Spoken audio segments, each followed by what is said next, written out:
माझं नाव सुमित गायकवाड. मी असं social media scroll करत असताना मला AIFTची ॲड भेटली. बऱ्याच इन्स्टिट्यूटचं मी रील्स बघितल्यानंतर मला AIFTचे जरा जेन्युइन वाटलं. पुण्यामध्ये 6 दिवसाचं इन्क्युबेशन अटेंड केलं. त्यानंतर मी बराच रिसर्च केला. सरांसोबत JNPTला मुंबईला गेलो, तिथं केलं. परत बाकी सरांकडून जेन्युइन बायर सर्चिंग बघितलं. MBSC करून रिप्लाय कसे घ्यायचे, बायर सर्चिंग, परत बायरला डिस्कस कसं करायचं. परत आणि आज माझा स्वतः 10 कंटेनर इराणसाठी मी लोड करत आहे. महत्वाचं म्हणजे जे तुम्ही म्हणत होते की बाबा डोमेस्टिक ऑलरेडी तुमचा व्यवसाय आहे, तर EFT कडे म्हणजे तुम्हाला प्रॅक्टिकल नॉलेज भेटलं आणि मग तुम्ही फीडबॅक दिला की तुम्ही कमीत कमी तुमच्या इथल्या लोकांना 8 ते 10 जणांना तुम्ही आमच्याकडे आज पाठवलं. त्यातनं 1-2 जणांचं देखील काम तुम्ही सुरू झालेलं आहे. तर तुम्ही आज लोकांना काय सांगू इच्छिता की नॉलेज घेणं गरजेचं आहे नाहीये किंवा EFT कडे काय येणं गरजेचं आहे?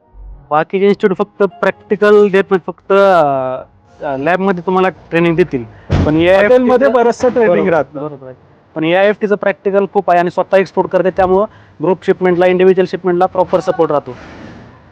Yes, thank you. की आज मी सरांना देखील धन्यवाद करेल की आज जसं तुमचा पहिला कंटेनर चाललाय, दर महिन्याला तुमचे जास्तीत जास्त कंटेनर जावे. आणि जसं तुम्ही म्हणलं की ऑलरेडी या भागातनं भरपूर लोक आता एक्सपोर्टकडे वळतात आणि येत आहेत. तुम्हाला आणि सर्व टीमला शुभेच्छा आणि once again sir, congratulation. Thank you sir.